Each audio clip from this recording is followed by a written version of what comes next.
अपनी कुर्सी लेके इधर आ जाइए, कुर्सी लेकर के आ जाइए। तो आपको गांव में लोग कैसे पहचानते हैं? कैसे हैं?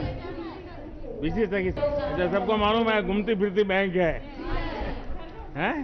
कैसे सम्मान मिलता है, मतलब क्या होता है? एक बताइए। ब्लॉक से, रामपुर ब्लॉक से है और हमारा गांव 8 किलोमीटर दूर है वहाँ से। और जब वहाँ पर बुजुर्ग जो ज़ईफ लोग हैं तो उनसे चला नहीं जाता, तो फिर हम उन्हीं के घर जाके पैसे निकाल के आते हैं और फिर वो हमें खुद दुआएं देते हैं। तो हम ये कहते हैं, मैंने कहा हमें मत दो, हमारे प्रधानमंत्री जी को दो, जिन्होंने हमें। और किसका क्या अनुभव है? सर, हाँ बताइए। सर बहुत ही मान और सम्मान मिला है। NRLM से जुड़ने के बाद हम इस पद पे कार्य कर रहे हैं, जिससे गांव में हमें बैंक दीदी के नाम से सम्मानित किया जाता है। अब कोई भी दीदी बैंक में जाने के लिए परेशान नहीं होती, सारे काम हम उनके गांव में ही निपटा देते हैं। आप लोगों को मिलने जाते हैं कि लोग आपको ढूंढते हैं? कैसे करते हैं जब जाते हैं? पहले क्या करते हैं, कैसे बात करते हैं, मुझे समझाइए।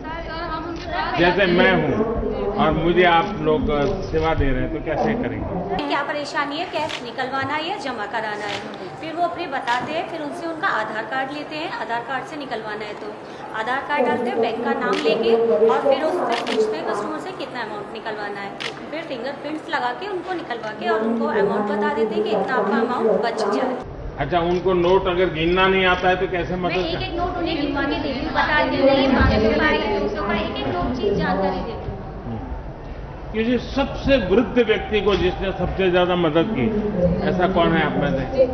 एकदम आखिर में बताइए। हाँ ताई जी, आपको अम्मा जी बुला रही हूँ, मैं उनके पास जाती हूँ। माँ जी तुम बताओ आपको क्या प्रॉब्लम है? बोलती है कि बेटा हम बैंक जाने में असमर्थ है, आप हमारा काम घर पर कर दीजिए। तो मैं अपना सारा बायोडाटा लेके उनके पास जाती हूँ, फिर उनको पैसा निकाल कर देती हूँ, फिर पूछती हूँ अम्मा और भी कोई दिक्कत हो तो मुझे बताना, मैं आपके साथ।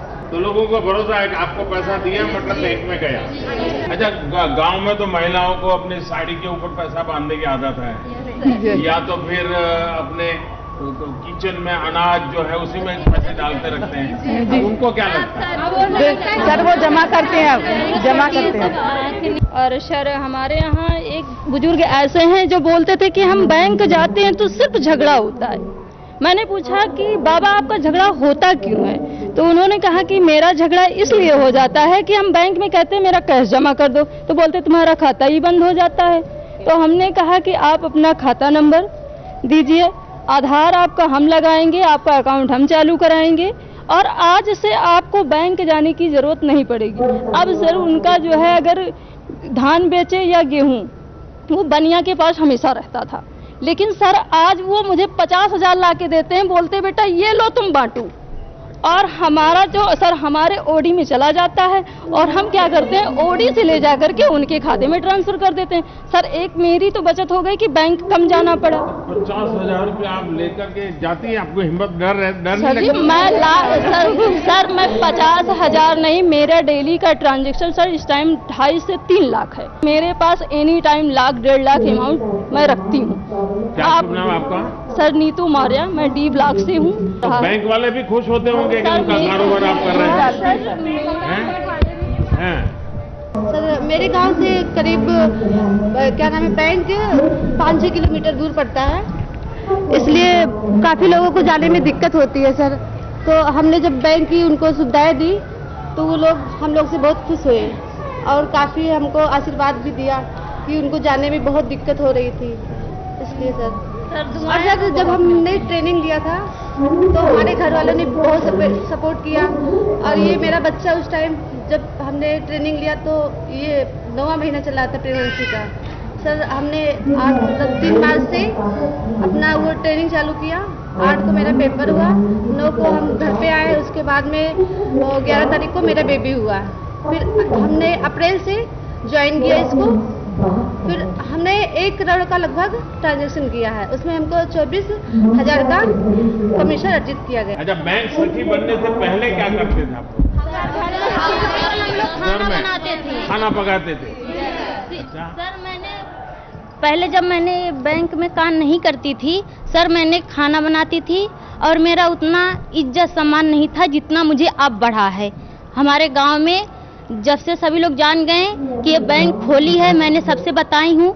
हमारे गांव में जितनी बुजुर्ग महिला हैं, विकलांग महिला हैं, जितनी बीमार महिला हैं, जो ऐसे महिला जो लोग हैं, मैं उनके घर जा करके खाता भी खोलती हूँ और पैसा भी लेन देन करती हूँ। हमारे कार्ड से वो लोग बहुत खुश हैं सर। आपने जमा किया और जब बैंक वालों को दिया और कम पड़ गया, गिनती में गड़बड़ हो गई, तो क्या करते हैं? ऐसा होता है? 3 बार गिनते हैं, 4 बार गिनते हैं।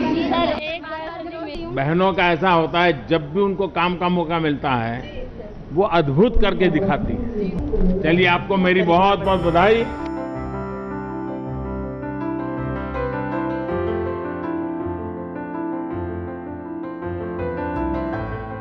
प्रधानमंत्री जी को हमारा नमस्कार सभी बहनों की तरफ से। थोड़े इधर को आ जा सकते हैं आप और पास में ले लीजिए, और पास में ले लीजिए।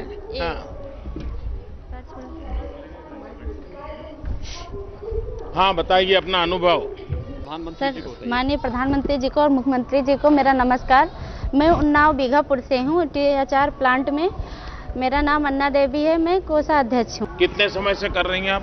सर, ये हमारा अप्रैल में शुरू हुआ, अप्रैल 2021 से। जी सर। तो ये कोरोना काल में तकलीफ नहीं आई कोई?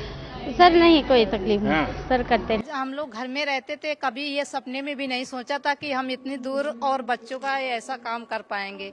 और सरकार की योजना थी कि हम लोग उससे हमारे पास हम लोग तक आई और हम लोग उसका जुड़कर एक यूनिट स्थापित हुआ, जिसमें हम 20 दीदी काम करते हैं और 20 दीदियों की आजीविका भी चल रही है और बाहर भी निकलने लगे हैं।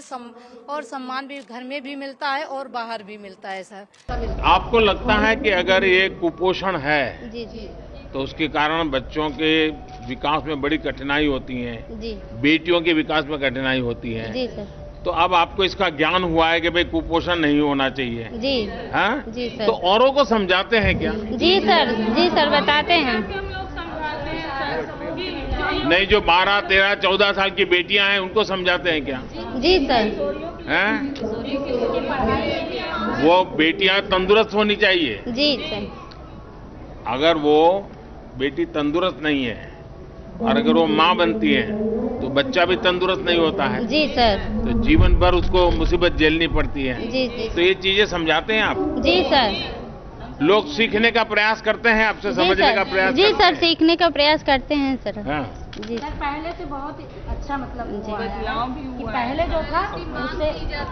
हाँ, बताइए। जो पहले मतलब पुष्टाहार आता था, उससे क्या कहते हैं, बहुत अच्छा वो हुआ है। सब लोग कहते भी हैं कि आप जो बनाती हैं उसमें जो रॉ मटेरियल डाला जाता है उससे उसका टेस्ट भी अच्छा आता है और हमारे बच्चे स्वाद से उसको खाते भी हैं। और वह हम लोग जो उसकी साफ सफाई और हर चीज़ की गुणवत्ता को ध्यान में रखते हुए उसको बनाते हैं, क्योंकि हमारे जो बच्चे खाएंगे, जैसे हमारे बच्चे हैं वो भी तो हमारे ही बच्चे हैं, तो हमको उनके स्वास्थ्य को ध्यान में देखकर उसको बनाया जाता है। हमारी जो महिलाएं प्लांट में काम करती हैं और वो सब भी बहुत अच्छी तरीके से साफ सफाई से अच्छे से हम पूर्ण गुणवत्ता के साथ हम पोषाहार को बनाते हैं।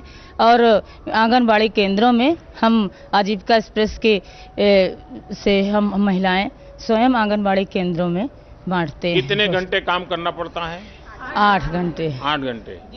अच्छा, और लोगों का मन करता है आपके साथ आकर के काम करने का? लोग कहते हैं कि हमको जुड़ना है। महिलाएं जितनी है ना, वो बोलते हैं कि हम लोग भी बाहर चलें और काम करें। आप कुछ कहना चाहते हैं? सर, मैं ये कहना चाहती हूँ कि जो मेरी फ्रेंडें हैं वो बहुत मुझसे कहती हैं कि बहन मुझको भी लगा लो, मुझको भी लगा लो। आप लोगों ने अच्छा किया, इसके कारण अब और जगह पे करने की हिम्मत आई हमारी। चलिए, आपको बहुत बहुत शुभकामनाएं। धन्यवाद सबका।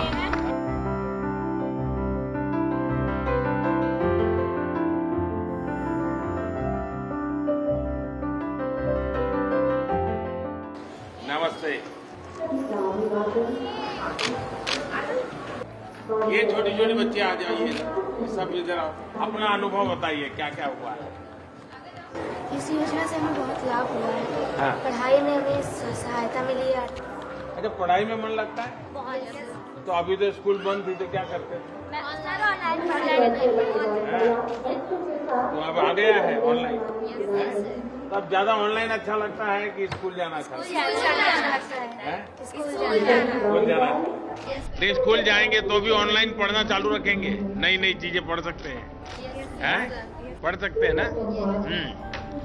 ये ऐसी योजना है जो बेटियों के लिए बहुत बड़ा संबल है।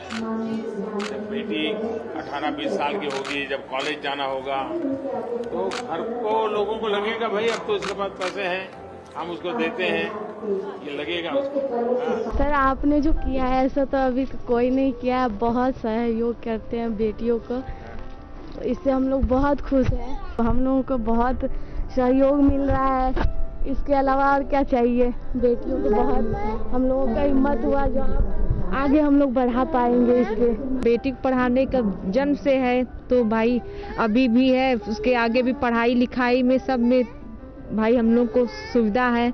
बस ऐसे ही आप बेटियों के विषय में सोचते रहें और बेटी भी आगे बढ़े। कुछ भी हो जाए बेटी को पढ़ाना चाहिए।